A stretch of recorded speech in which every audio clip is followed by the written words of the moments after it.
with Launching Legacies. Welcome to our daily devotional. So, today we are starting a devotional series about family.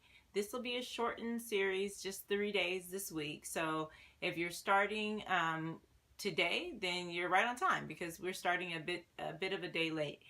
But today we're going to reflect on some things and talk about and reference some families. We're going to start with the family of origin. And it's important that we understand the dynamics in which God has established family and how significant family can be. Because a lot of the work that we do with Launching Legacies is to help individuals and families heal, live, and grow. And although we talk about a lot of individual wellness in a lot of the devotional series we do, we don't always address family. And so wanted to spend some time talking about the importance of families and how people have gotten around family issues in the Bible. And so we're going to look at the family of Joseph.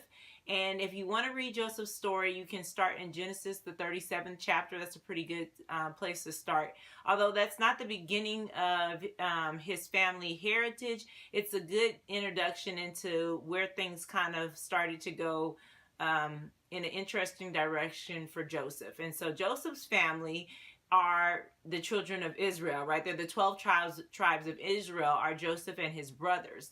Those are going to represent the 12 tribes. But before they were the 12 tribes, they were just this really big family, and they had a lot of problems. And so I wanted to address this from the perspective of people having a family of origin, or the family that they were born in, that has some interesting dynamics, some troubles, some difficult times, and how we can understand the work of God in our families of origin and the families that we were born into.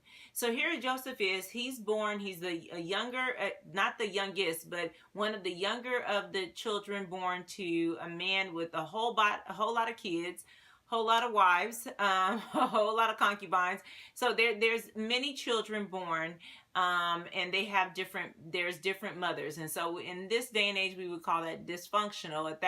At the time though, they were practicing polygamy, right? So they have more than one wife to these children. And the interesting thing is though that the dad had favorites, and so we find even another level of dysfunction. So we have all these different women with their sons, and then we have these this dysfunctional situation of favoritism.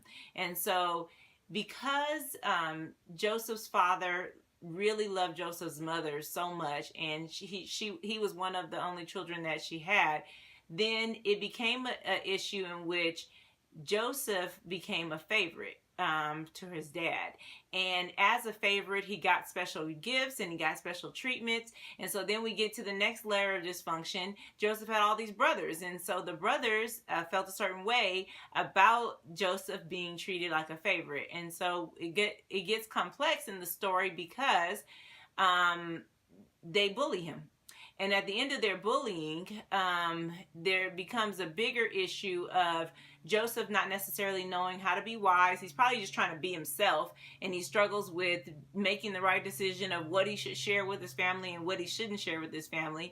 And so he shares the wrong information. He's already being bullied. He's already a favorite, so that puts a target on his back. And then his brothers decide they can take no more, and decide to extend the bullying to human trafficking. So then they sell their brother because they were going to kill him, I suppose, or leave him for dead to some extent. And then they decide, no, human trafficking is better than killing him. And so they end up selling him as a slave. And then Joseph lives really the majority of his life away from his family of origin.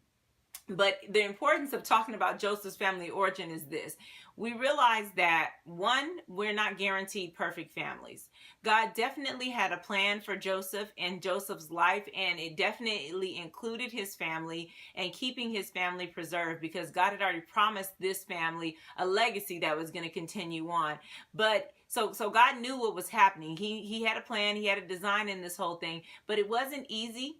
There was all these different layers of dysfunction from multiple women with multiple sons, and all of these different things that are going going on, which were a part of the culture at the time, but they created their own dynamics of trouble and confusion in their own right, right? And so we see this favoritism emerge, we see the bullying emerge, we see the trafficking, human trafficking is happening, and we see like this family is not really a wonderful type of situation for Joseph to be in. And later on, though, he is the one that will redeem his family. And so when we think of our family of origin, we think about where we come from. It's easy for us to say, oh my goodness, I was cursed with these people. Or, oh my goodness, all the troubles and the dysfunction that we have. Oh my goodness, God must have, I don't know what he was thinking when he did this, that, or the other. But the truth of the matter is, God has a design in families of origin, be they perfect and beautiful and wonderful, or dysfunctional like Joseph's was. He has a plan and an interest in who your family is and who your parents are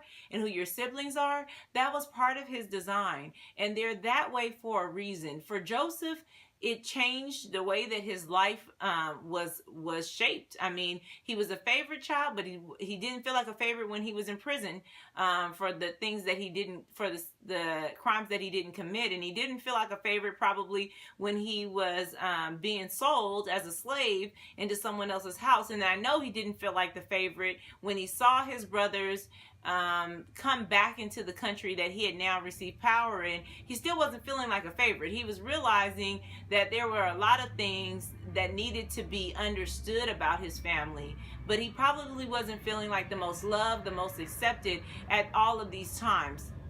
Because in fact, sometimes we don't feel that way. Sometimes when we deal with our families, there are troubles and there's issues and there's dysfunction. And dysfunction has become so common, right, that it is more normal that there's dysfunction than it is normal to be fully functional in that sense. And so what am I saying? That I would encourage you as you're going through this week to think about your family, especially as we get into times, the seasonal holidays and whatnot. People tend to spend more time with their family, and sometimes we have the wrong attitude towards our family because we're upset about things that have gone wrong or dysfunctions that have been ingrained or possible mistreatment that we endured. But I want to encourage you that if you look at your family from the perspective of God has a reason and a plan for your family to be who they are, then you may be able to grab a greater benefit rather than meditating or concentrating on all the ways that things weren't the way you wanted them to be.